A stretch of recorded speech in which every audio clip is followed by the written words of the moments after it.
على أشرف الأنبياء والمرسلين وعلى آله وصحبه أجمعين. Assalamualaikum warahmatullahi wabarakatuh. Salam ukhuwah, salam kasih sayang, salam Malaysia Madani dan salam menjulang pendidikan negeri Sarawak. Warga Dewan sekalian, bersyukur kita kehadirat Allah Subhanahu wa Ta'ala kerana dengan izin serta limpah kurnia daripadanya dapat kita bertemu lagi dalam gelanggang forum bicara cikgu bersama saya Siti Mariatul Kiftiyah binti Jamal pada pagi yang berbahagia ini. Hadirin yang dihormati Allah sekalian, sebelum saya memperkenalkan ahli-ahli panel kita pada hari ini, saya nak tanya dulu kepada semua. Sihat hari ini? Alhamdulillah. Okey. Sebelum mengupas tajuk ini dengan lebih mendalam, terlebih dahulu mari kita berkenalan dengan dua orang ahli panel kita pada hari ini.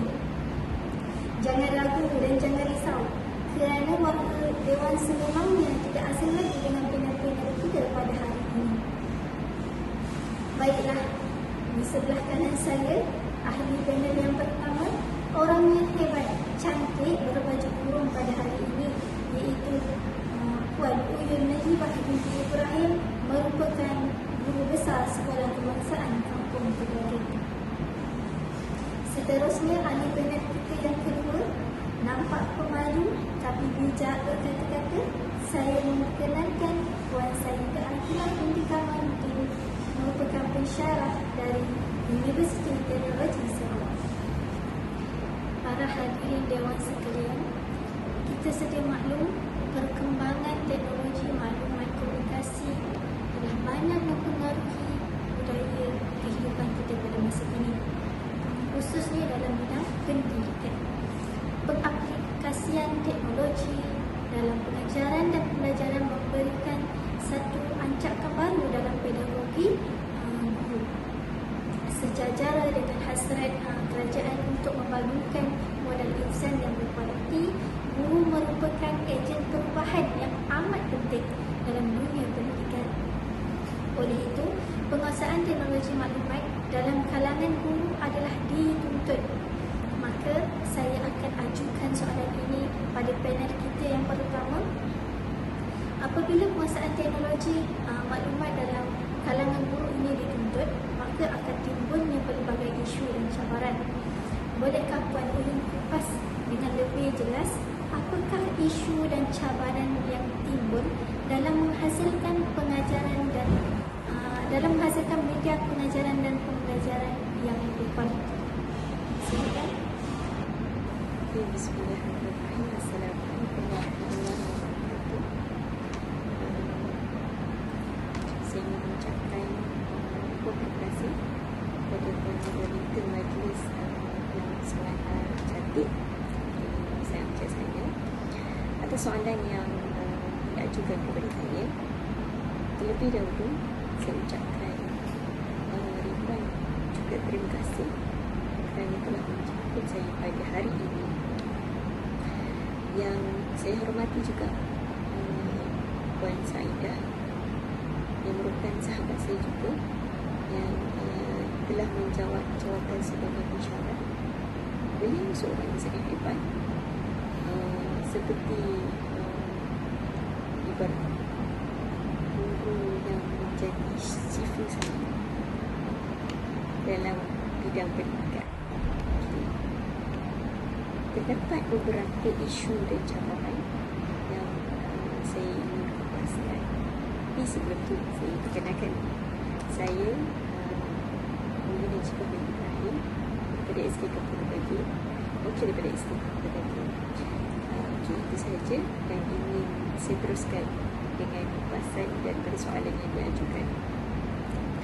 Okey, isu yang wujud daripada topik penggunaan media dalam menghasilkan PDP yang berkualiti ialah yang pertama, guru perlulah menjadi seorang yang lebih kreatif dalam mengubah suai PDP yang sedia ada. Ini kerana PDP yang sedia ada, PDP yang sedia dijana oleh mereka sebelum ini perlu diubah supaya kita dapat menarik minat seorang setiap murid itu untuk mendalami apa yang dipelajari. Hal ini kerana ramai murid yang kita dapat ketahui pada zaman ini, pada era ini, ramai murid yang lebih kepada era teknologi. Bila kita bagi belajar sikit, mereka akan rasa bosan. Dan mereka lebih suka kepada penggunaan teknologi, permainan teknologi, ataupun kita panggil apa kali, ataupun kita selang seni dengan permainan yang berbeza-beza, supaya mereka merasa tidak bosan untuk pelajari apa yang subjek yang mereka pelajari pada hari tersebut. Yang kedua, isu yang kedua, penghasilan video pengajaran yang berkualiti. Guru yang ingin menghasilkan video yang berkualiti, bagi mereka mereka perlu mengeluarkan kos yang tinggi, kerana bagi mereka penghasilan video yang berkualiti perlulah membeli pasaran yang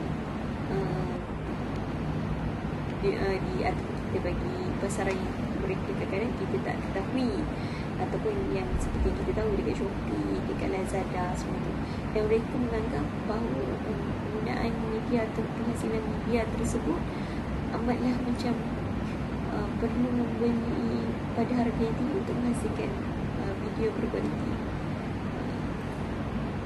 Sedangkan penghasilan video berkualiti berdasarkan apa yang mereka ketahui, cara penggunaan tersebut, cara penggunaan media, jenama apa yang mereka gunakan. Kita boleh gunakan jenama yang biasa saja, tapi penghasilannya adalah TikTok. Itu langkah dia. Tapi isu yang kedua ini adalah pemikiran guru dalam penghasilan video yang kreatif adalah perlu menggunakan kos yang tinggi. Itu permasalahan. Yang ketiga, penghasilan video yang cantik. Tadi kita pilih berkualiti, sekarang cantik. Perlu menghasilkan green screen dalam menggunakan infrared dan pencahayaan. Daripada tadi yang kedua tadi, isu yang kedua tadi adalah penghasilan video yang kreatif perlulah mengeluarkan kos. Dari segi kita nak beli jenama apa, kita nak beli dekat Shopee ni jenama apa, supaya dapat menarik, dapat menjadikan video kita nampak kreatif dan menarik, inovatif, semua tu. Tapi yang ketiga ni adalah alatan untuk menghasilkan video yang kreatif dan cantik tersebut. Bagi mereka, mereka merasakan mereka perlu membeli barang-barang yang mereka macam payahnya nak hasilkan video ni. Kena ada green screen lah, infrared lah, dan alatan pencahayaan supaya nampak clear je video kita tu, nampak muka okey, dan apa yang kita sampaikan tu berguna, maksudnya jelas, dan tidak berlaku macam sama-sama tidak nampak. Ada guru yang dia tidak mempunyai pengetahuan yang mendalam dalam penghasilan video. Mereka merasa mereka telah menghasilkan video yang tidak, kita boleh katakan sebagai tidak jelas. Dari segi PowerPoint dia, bahasa dia, kita tidak faham. Jadi bagi guru tersebut, mereka memikirkan, mereka telah set dalam kepala mereka, aku perlu menghasilkan video. Kalau nak menghasilkan video yang cantik, perlu gunakan green screen. Kena ada green screen kat belakang, green screen.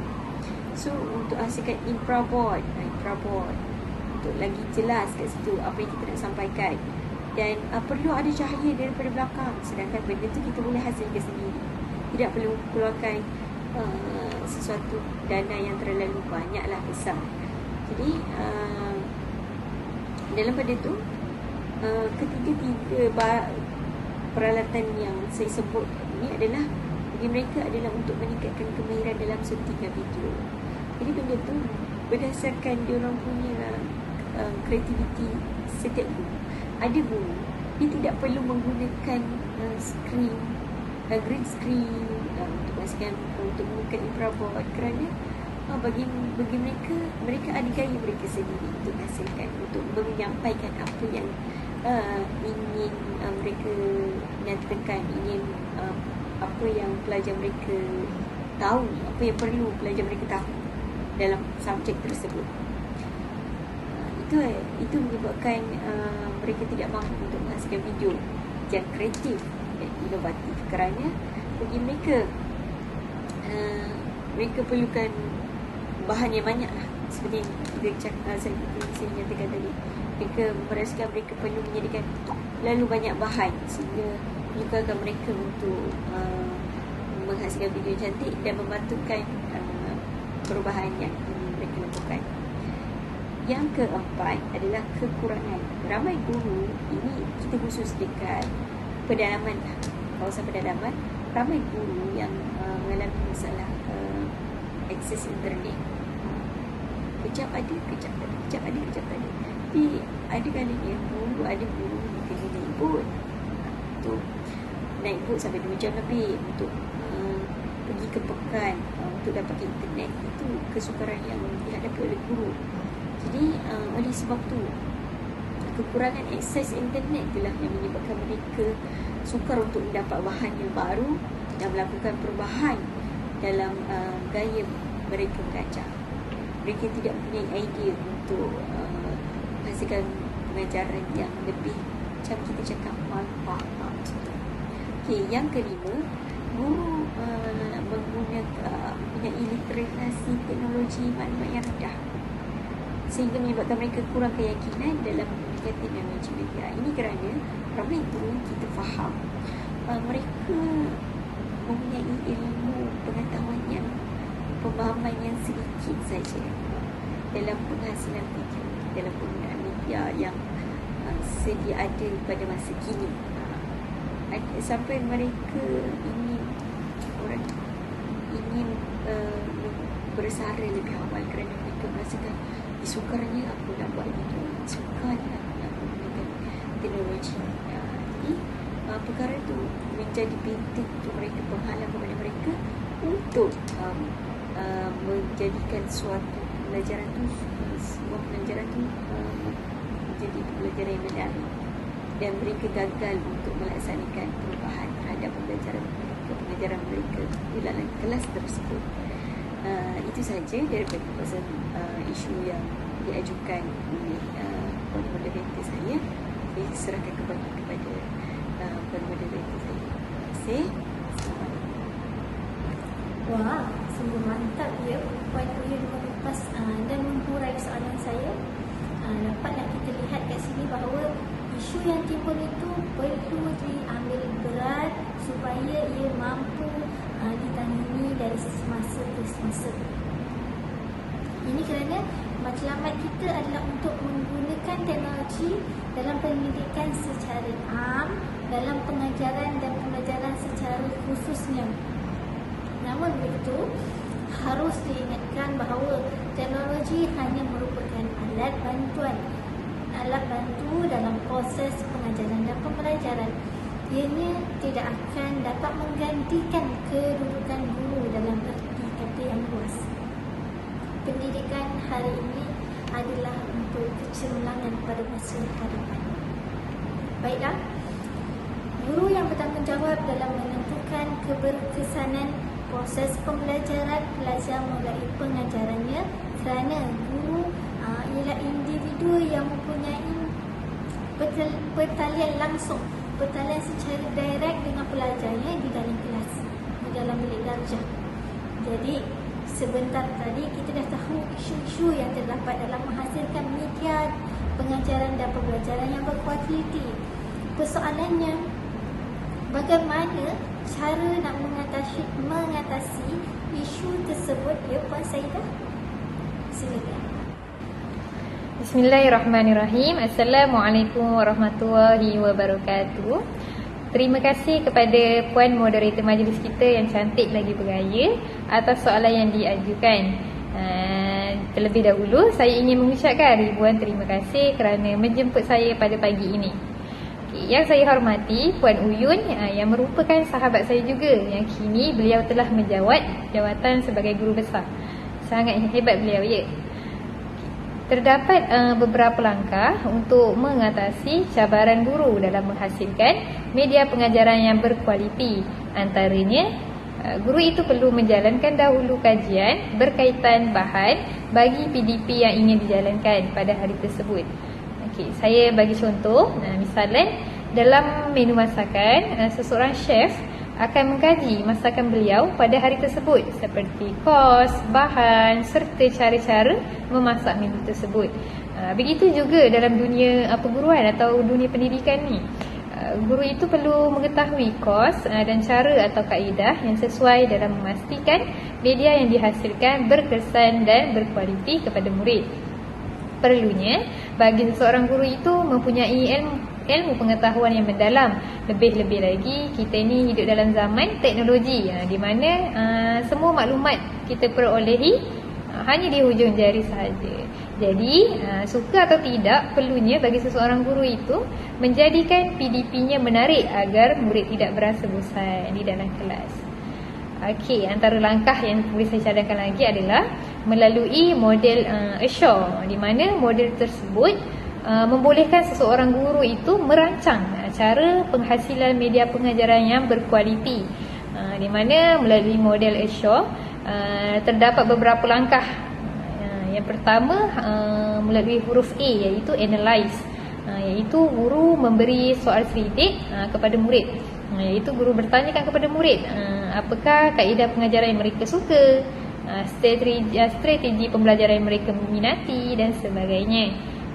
Seterusnya huruf S adalah state objektif, di mana seseorang guru itu dia menentukan matlamat dan juga objektif sesuatu unit pelajaran, di mana matlamat dan objektif tersebut guru tersebut boleh perolehi daripada DSKP. Sebelum kita merancang sesuatu RPH, guru tersebut telah mengkaji dahulu apa objektif, apa bahan pengajaran yang sesuai, dan apa standard pembelajaran serta tahap penguasaan murid dalam sesebuah PDP di dalam kelas. Okey, seterusnya S, select methods, media and materials, iaitu guru itu menetapkan media, kaedah dan bahan pengajaran bagi topik yang dipelajari. Okey, sebagai contoh strategi. Strategi pada hari tersebut guru menggunakan strategi pemusatan murid ataupun pemusatan bahan ataupun pemusatan guru dan sebagainya. Seterusnya misalnya kata kaedah, kita boleh menggunakan pelbagai kaedah seperti abad sekarang ni, abad ke-21 kita ada cooperative learning, betul. Jadi sebagai contoh macam gallery walk ataupun sumbang saran, bercerita, main peranan dan sebagainya. Okey. Seterusnya U, utilize media and materials, iaitu guru menggunakan bahan dan media yang menarik dan menyediakan persekitaran yang sesuai. Seterusnya R ialah require learner and participant, iaitu penglibatan murid secara aktif dalam pembelajaran. Macam kita lihat sekarang ni zaman abad ke-21, jadinya melalui FKP pun dia ingin melahirkan seseorang murid yang menguasai jeri, jasmani, emosi, rohani dan juga intelek, di mana pelajaran tersebut murid boleh bawa kepada luar bilik darjah juga. Okey, menjadikan pembelajaran tersebut sebagai pembelajaran yang bermakna bagi seseorang murid. Okey, seterusnya E, evaluate and revise, iaitu guru melihat keberkesanan proses pengajaran dan pembelajaran pada hari tersebut. Macam mana kaedah yang digunakan di kelas sebelum ini, adakah bahan ataupun media yang digunakan bersesuaian dengan tahap murid, tahap pencapaian murid dan sebagainya. Okey, selain itu terdapat juga cadangan yang boleh saya utarakan, iaitu untuk menangani isu kos. Yang tadi macam Puan Uyun bagi tahu, antara isu yang terlibat adalah kos. Kos bahan yang digunakan agak mahal, tidak sesuai dengan kemampuan seseorang guru. Jadi guru boleh, saya boleh cadangkan guru boleh menggunakan kaedah DLO, di mana DLO bermaksud Digital Learning Object, yang dikenali sebagai DLO. DLO ini merupakan kandungan pembelajaran yang bentuk digital yang dipakejkan dengan cara yang betul dan menjadikannya kemudahan pembelajaran yang mudah dicari. Kerana DLO ni berbentuk fleksibel. Dia boleh diakses di mana dan bila-bila masa sahaja, tanpa mengira sebarang kos yang begitu agak mahal lah. Okey.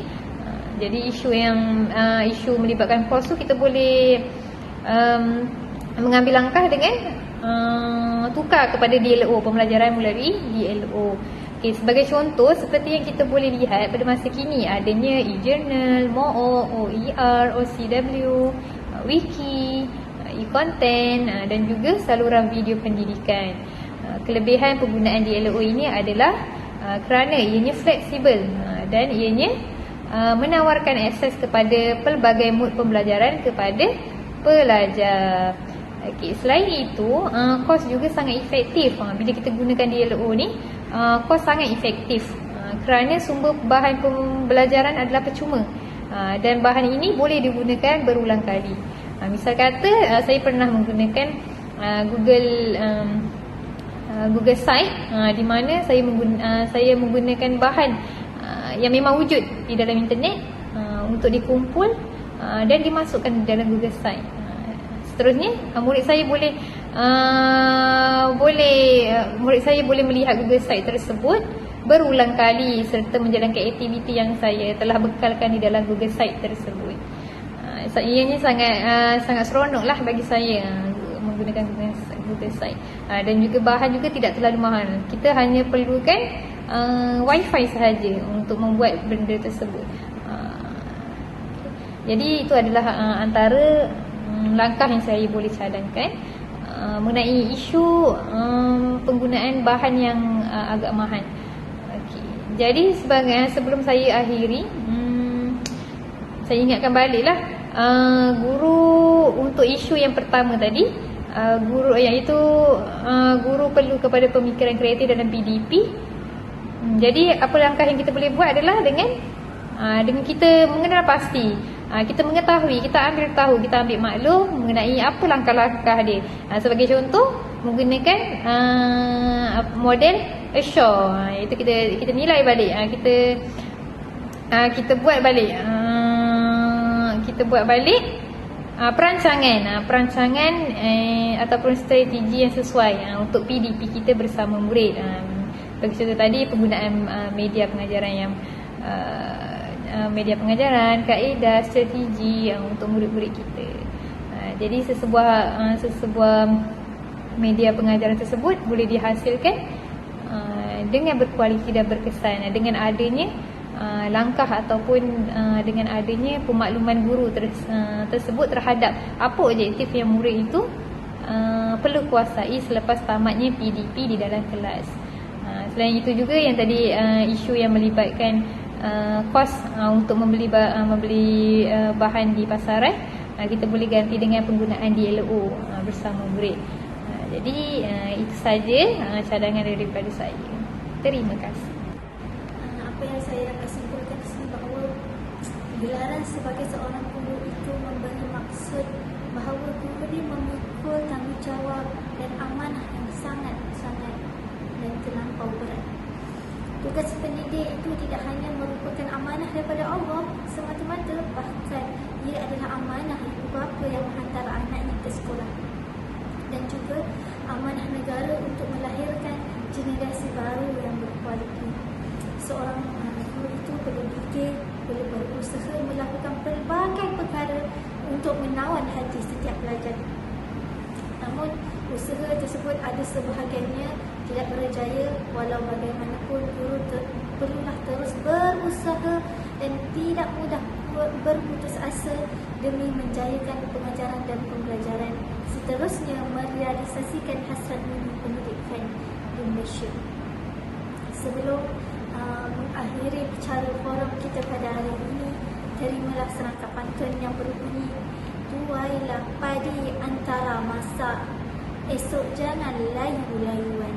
Intailah kami antara nampak, esok jangan rindu-rinduan. Sekian saja untuk hari ini.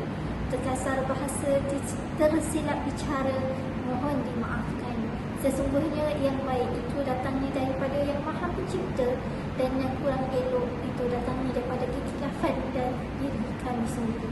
Wallahu Wallahu a'lam.